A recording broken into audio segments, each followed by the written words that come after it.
So good day everyone, I am Mary Ann Zamora and with me are my groupmates, namely Miss Ella Pansipane and Miss Patria Obusan.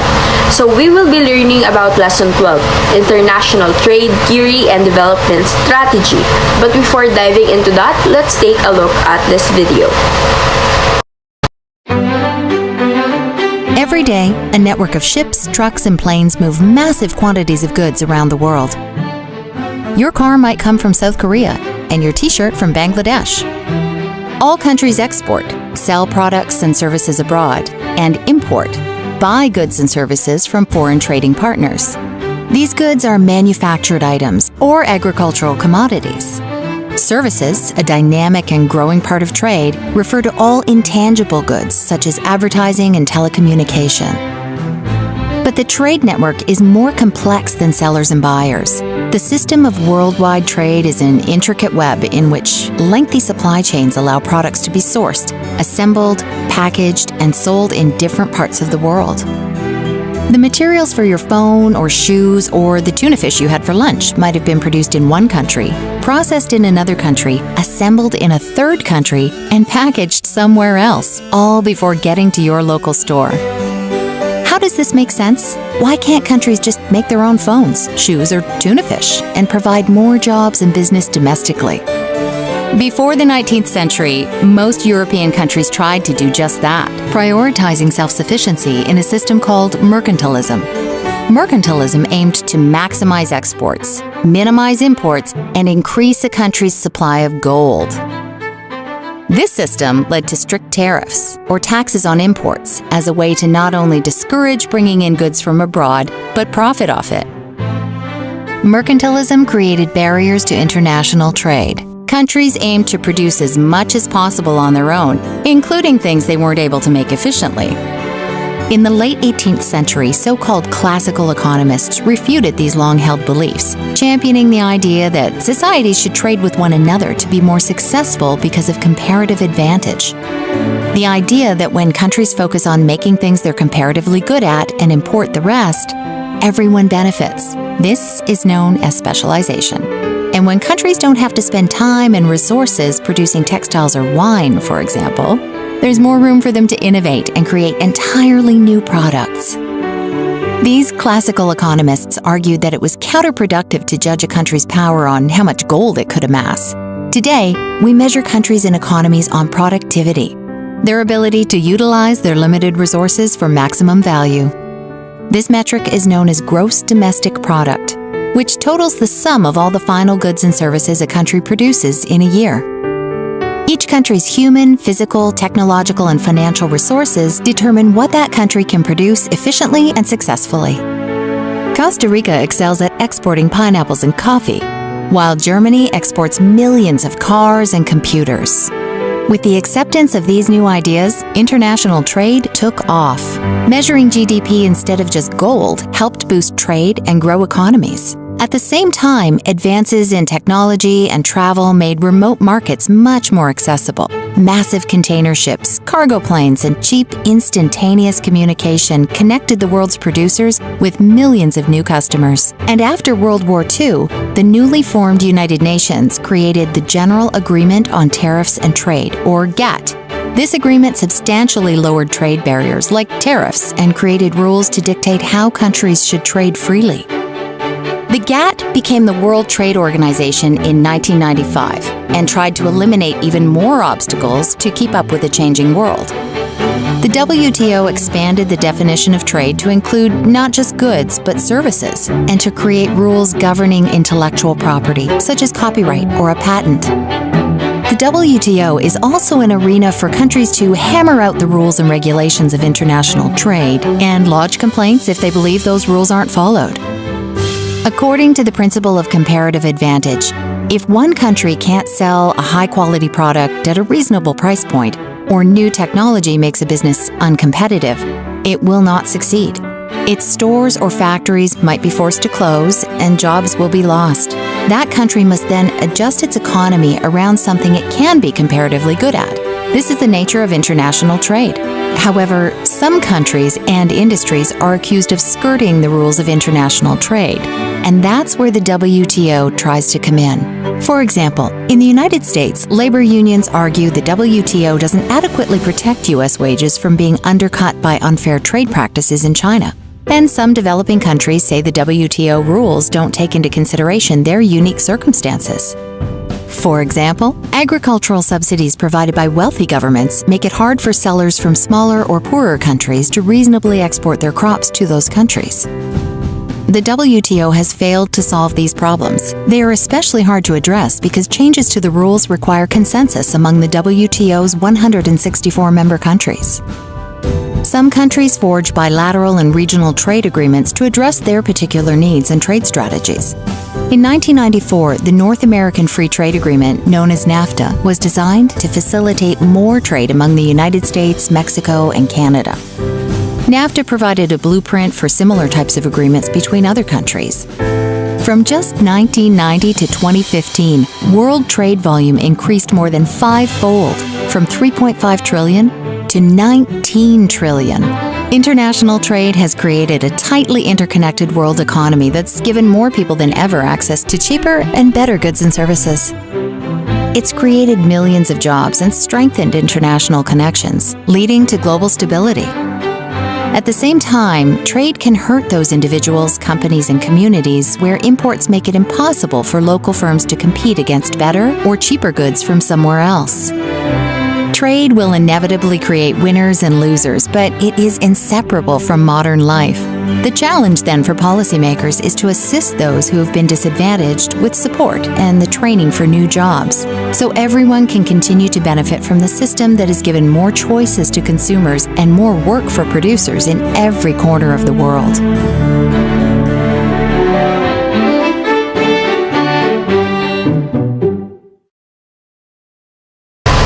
So for my part, it is comprised of three topics, which are the economic globalization as an introduction, international trade and its issues, and the international theory of international trade comparative advantage. We would also like to remind everyone of the twist we created for you to patiently learn while having the chance to win prizes. Naglagay po kami ng letters throughout the presentation. It is a praise na kailangan nyong masagutan after the presentation, and to the first two person who will win will get a 50 pesos worth of money. Kaya kailangan po nating makinig. And to deepen the ideas, I am here as the first presenter. I would like to ask a question first. Take a look at your clothes from head to toe. Where are your clothes from? Is it from the local market or from SM? Our clothes can be from different parts of the world. Its raw materials can be from China, USA, or India, which in fact, fabric being the fourth in the top most imported materials in the Philippines. That's just one proof of globalization. We may have tackled globalization several times, but today it is in the field of economics. Globalization is not new. Since the start of civilization, people have traded goods with their neighbors. As culture advanced, they were able to travel farther afield to trade their own goods for desirable products found elsewhere. Globalization is one of the most frequently used words in the discussion of development, trade, and international political economy. As the form of the world implies, globalization is a process by which the economies of the world become more integrated, leading to a global economy and increasingly global economic policy making. For example, through international agencies such as the World Trade Organization, globalization also refers to an emerging global culture. When we say global culture, in which people consume similar goods and services across countries and use a common language of business, which is English.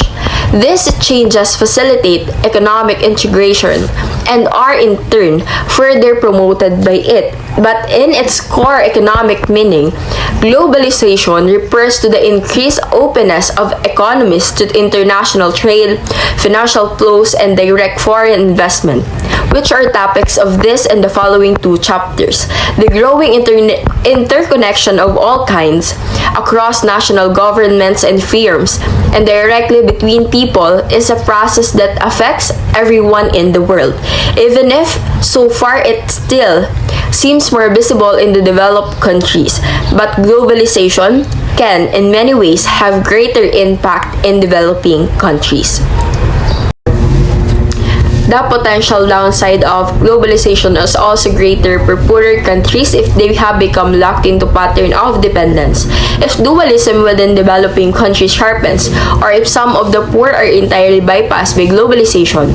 Critics have realized the legitimate worry that many people living in poverty could find it all hard to actually break out of poverty traps without concerted public action. For example, if human capital fell down, the minimum needed to engage the global economy, the share of international investment received by the poorest countries has not been on a long-term trend of falling rather than rising.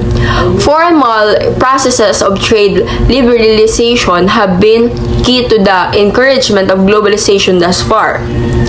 A significant series of rounds of trade negotiation were held under GATT, or the General Agreement on Tariffs and Trade, initiated in 1947, which led eventually to the creation of WTO in 1995.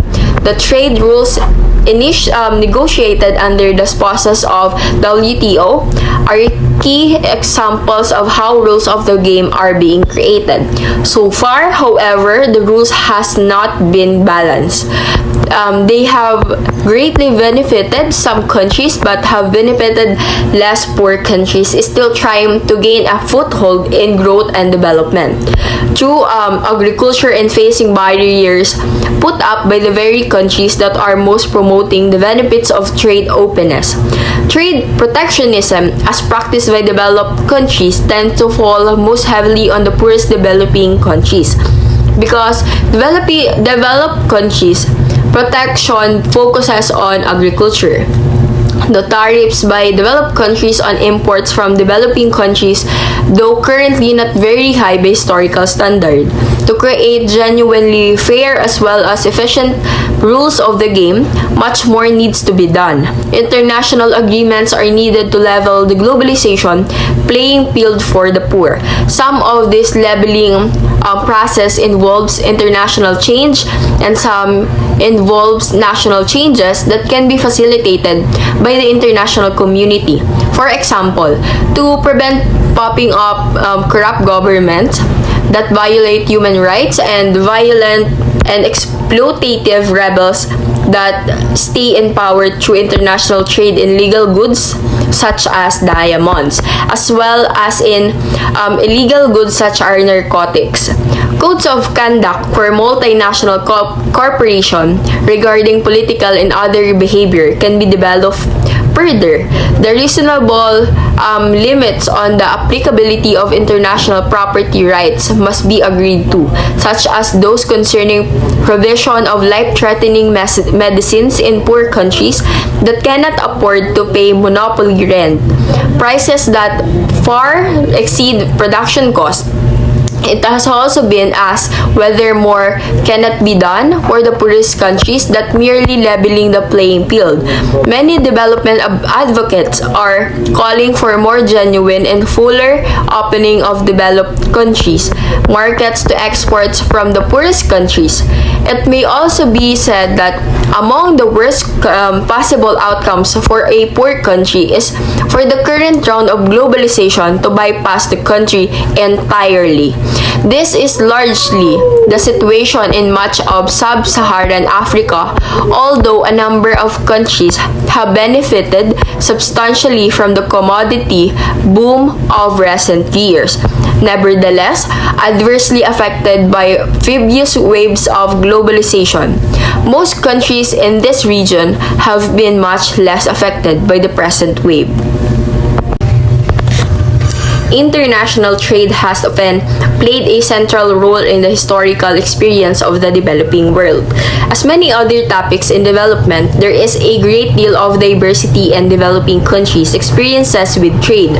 In recent years, much of the attention to trade and development issues has been focused on understanding the spectacular export success of East Asia.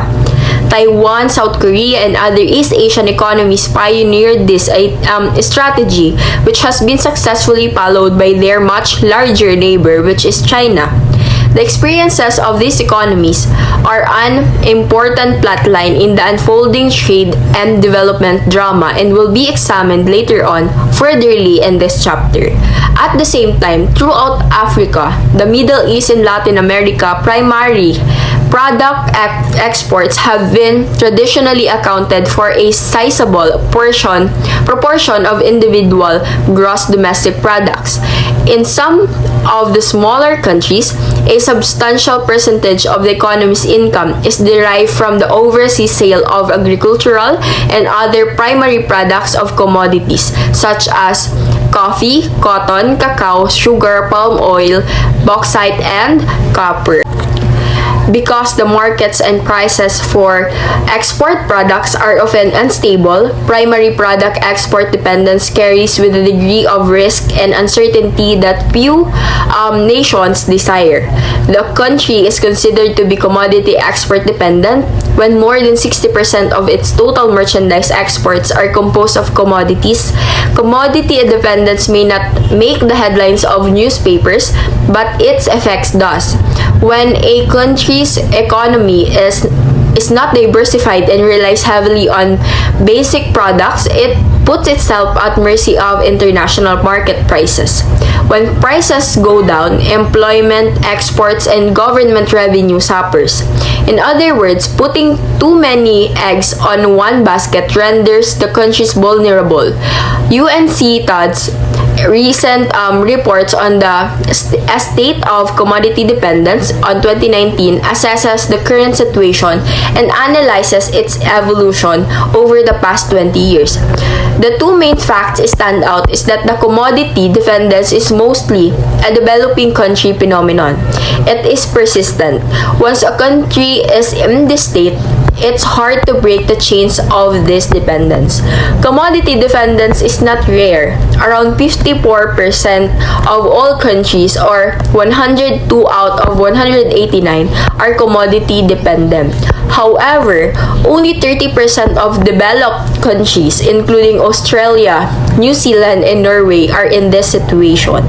In contrast, this increases the share to 64% of developing countries and is higher still at 85% for the world's least developed countries.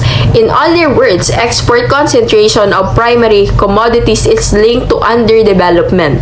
The higher the dependence, the lower the country's development by measured its GDP per capita. In some cases, the dependence is extreme. There are 35 countries in the world for which more than 90% of their exports are commodities. For Angola, Iraq, Chad, Guinea, and Nigeria, this share surpasses 98%, and in some instances, a single product constitutes more than 3/4 of all exports revenue. The problem is not dependence per se, but the vulnerability it entails. We have here the 5 basic questions wherein we will eventually try to answer as we go on further the discussion. The first question is, how does international trade affect economic growth? How does trade alter the distribution of income? How can trade promote development? And can developing countries determine how much they trade? And is an outward-looking or an inward-looking trade policy the best?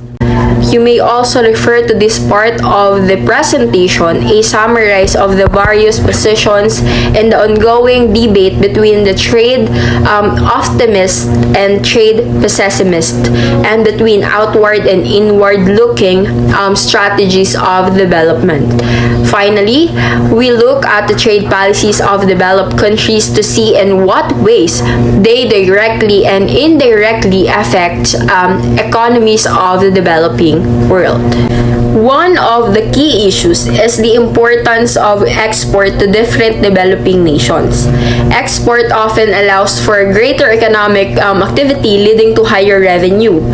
It also may result in production efficiencies due to scaling manufacturing. It also results in greater innovation and R&D through working with foreign partners. And it also reduces operational risks in some areas as revenue streams become more diversified. But also, we may have to remember that it can result in high transportation charges, not achievable by smaller entities due to lack of knowledge and resources, and the result in currency exchange risk due to devaluating currencies. And also, it can increase operational risk in some areas due to unknown political and geographical risk. As one of the key issues, it also says here that export of developing countries are generally less diversified than those of developed countries. Look at the figure number 1. Plots manufacturing value added or the output as a percent of GDP for advanced economies, emerging markets, and resource rich countries. As shown here, the trends for emerging markets and resource-dependent countries are similar. This figure illustrates that manufacturing value added as a share of GDP changed little in advanced economies from 1990 to 2006, whereas emerging markets and resource-dependent countries experience far larger changes. The figure also shows that the manufacturing sector's contribution to GDP was about 14% in resource-rich countries in 1990. Since then, it has slightly declined, reaching approximately 11% of GDP in 2006. The manufacturing sector's share in GDP remained stable in advanced economies, while it lost some ground in the emerging markets. As industrialization takes place, the structure of the economy changes and countries' income grows, leading to improvements in standards of living. High-income countries are more industrialized, and the manufacturing sector's share in GDP is higher in these countries compared with less developed ones. As countries develop, the manufacturing and service sectors tend to grow faster compared with the primary sectors. It appears that the manufacturing sector in resource-rich countries has not been expanding along the path observed during the earlier stages of development in high-income countries.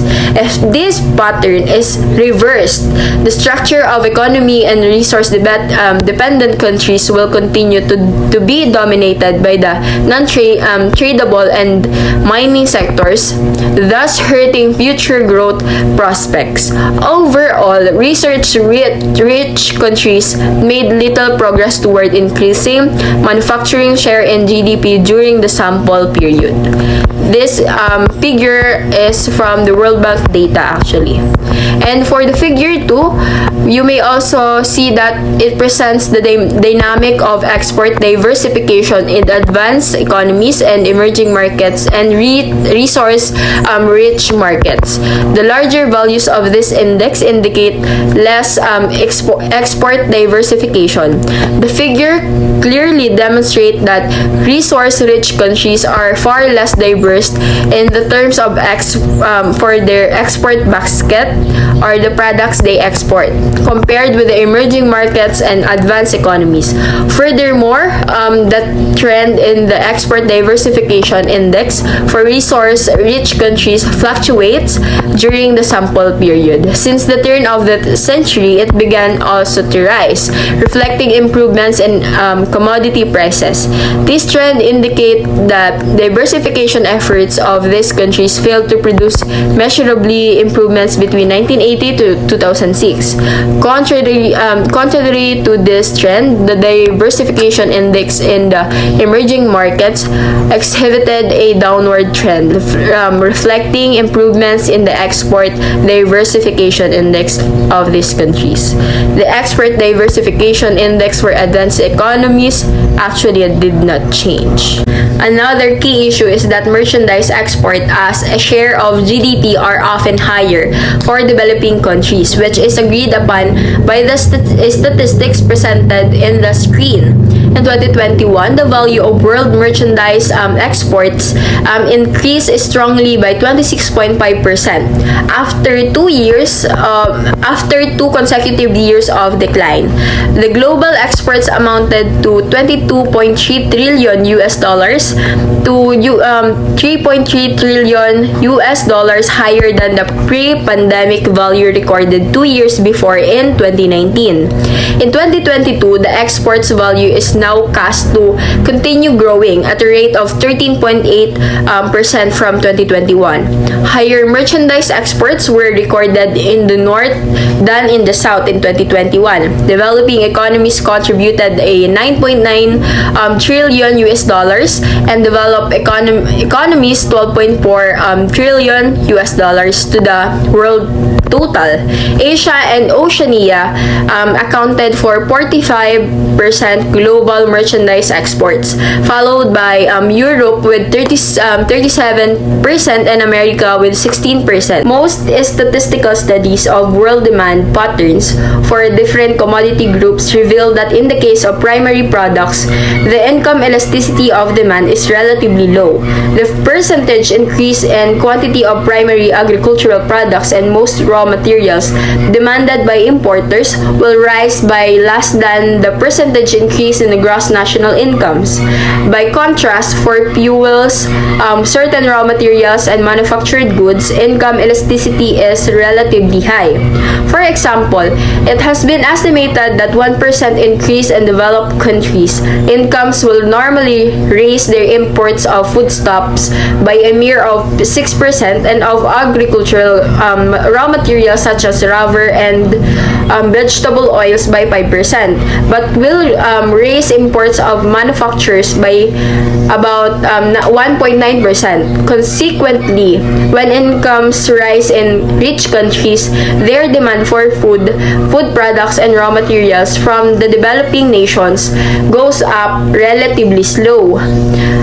Whereas demand for manufacturers go up relatively rapid, the net result of these low income elasticities of demand is the tendency for the relative price of primary products to decline over the time. Moreover, since the price elasticity of demand, primary commodities also tends to be quite low or nagiging inelastic po siya. Any shifts in demand or supply curves and can cause large and volatile price fluctuations. Together, these two elasticity phenomena contribute to what has come to be known as export earnings instability. What is export earning instability? It is actually a wide fluctuations in developing countries. Earnings on commodity export resulting from low price and income elasticities of demand, leading to erratic movements in export prices. But how does this happen? Export earnings instability in developing countries is the result of a number of factors. First, many developing countries have specialized on the export of primary commodities, which are peculiarly susceptible to shifts in supply and demand, as well as being more price inelastic than are. For example, manufactured goods. Second, the exports of many developing countries are not only concentrated by sectors factors or the commodities, but also geographically, with obvious implication when linked to factors affecting to demand in the importing countries. Third, the markets for products in which developing countries have specialized are often characterized by speculation on the one hand and oligopoly on the other hand. Instability affects the development through such variables as imports, savings, investment, employment, government revenues, and private income.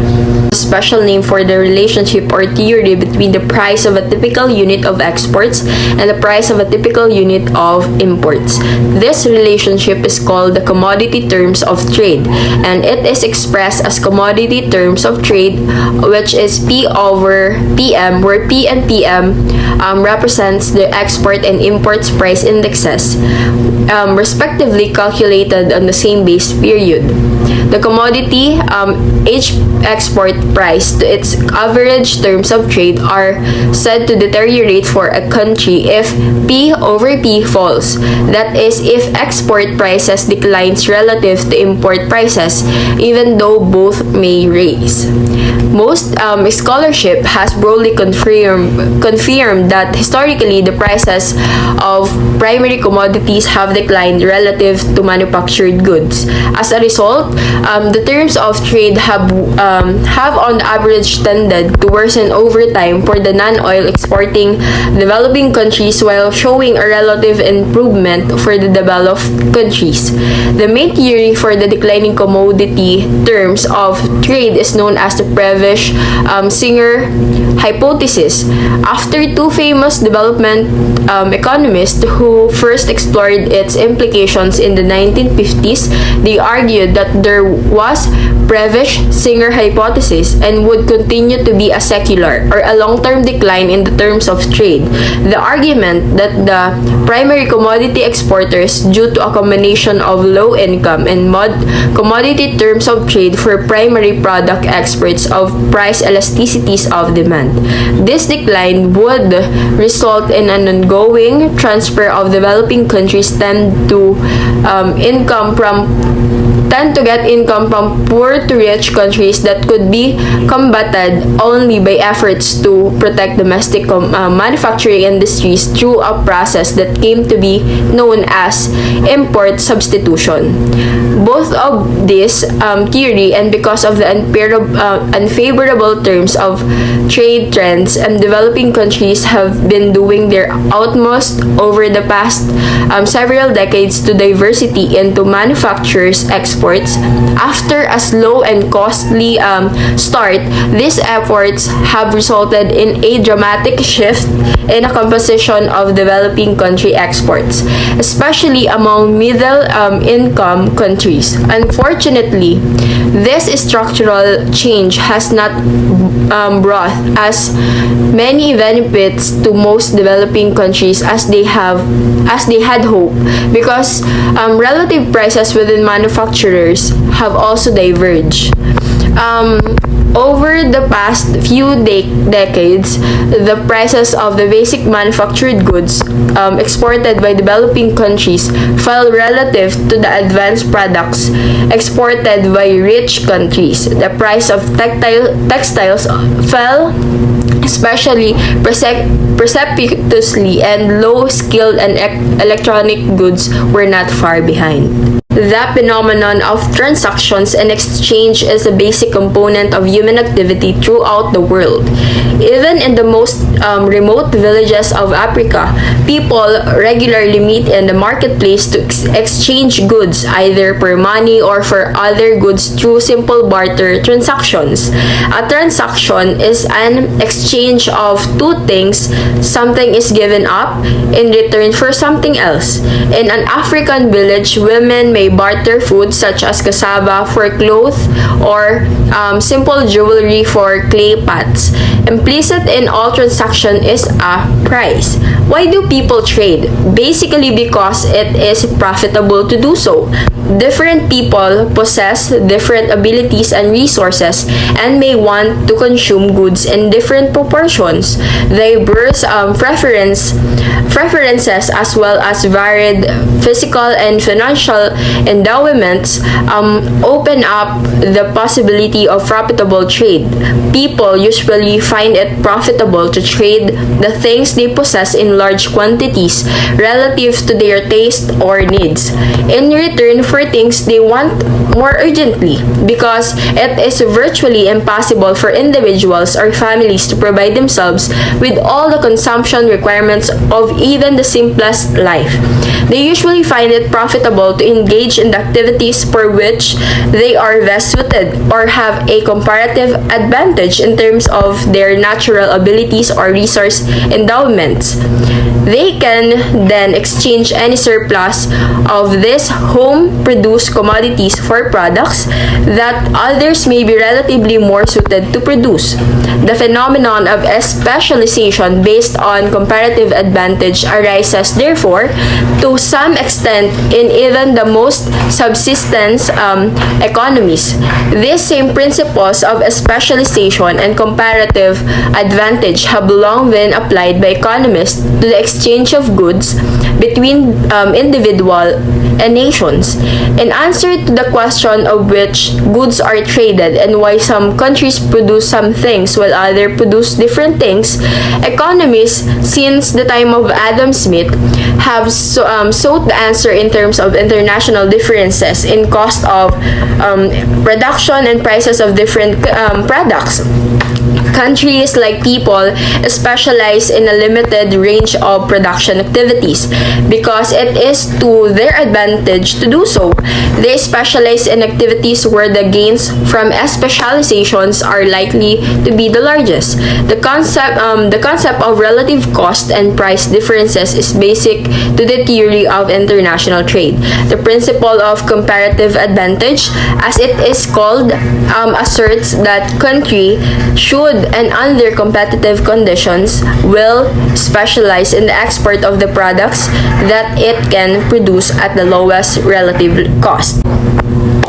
So, to summarize, the factor endowment theory is based on the two crucial parts. First is different products require productive factors in different relative proportion. For example, agricultural products generally require relatively greater proportion of labor per unit of capital than manufactured goods, which require more machine time or the capital per worker than most primary products. The proportion in which factors are actually used to produce different goods will depend on their relative prices. But no matter what factor prices may be, the factor endowment model assumes that the certain products will always be relatively more capital intensive while others will be relatively more labor intensive. These relative factor intensities will be no different in India than in United States. Primary products will be relatively labor-intensive commodities compared with the secondary manufactured goods in both India and US. And the second one is that countries have different endowments of factors of production. Some countries like the US have large amounts of capital per worker and are therefore designated capital abundant countries. Others like India, Egypt, or Colombia have little capital and much labor and are designed labor abundant countries. In general, developed countries are relatively capital abundant, which one could also add that they are well endowed with skilled labor, while most developing countries are labor abundant. The factor endowment theory goes on to argue that capital abundant countries will tend to specialize in such products as automobiles, aircraft, sophisticated electronics, communication goods, and computers, which use capital intensively in their technology of production. They will export some of these capital intensive products in exchange for the labor or the land intensive products like food, raw materials, and minerals that can be best to produce by countries that are relatively well endowed with labor or land. This theory, which played a predominant role in the early literature and policy advice on trade and development, encouraged developing countries to focus on their labor and land intensively primary product export. It can argue that by trading these primary commodities for the manufactured goods, that developed countries will theoretically best suited to produce. Developing nations could realize the enormous potential benefits to be had from free trade with the richer nations of the world. Little attention was given in this literature to diversification as an objective or the productivity benefits of expanding manufacturers' share. So we are now in a position to summarize the theoretical answers to our 5 basic questions about trade and development, derived from the neoclassical trade model. First question: how does international trade affect economic growth? Trade is an important stimulator of economic growth. It enlarges a country's consumption capacities, increases world output, and provides access to scarce resources and worldwide markets for products without which developing countries would be unable to grow. For the next question, how does trade alter the distribution of income? Trade tends to promote greater international and domestic equality by equalizing factor prices, raising real incomes of trading countries, and making efficient use of each nation's and the world's resource endowments. Example of this is raising relative wages in labor-abundant countries and lowering them in labor-scarce countries. And third, how can trade promote development? Trade help countries achieve development by promoting and rewarding the sectors of the economy where individual countries possess a comparative advantage, whether in terms of labor efficiency or factor endowments. It also let them take advantage of economies of scale. For the fourth question, can developing countries determine how much they trade? In a world of free trade, international prices and cost of production determine how much a country should trade in order to maximize its national welfare. Countries should follow the principle of comparative advantage and not to try interfere with the free working of market through government policies that either promote exports or restrict imports. Lastly, is an outward-looking or an inward-looking trade policy the best?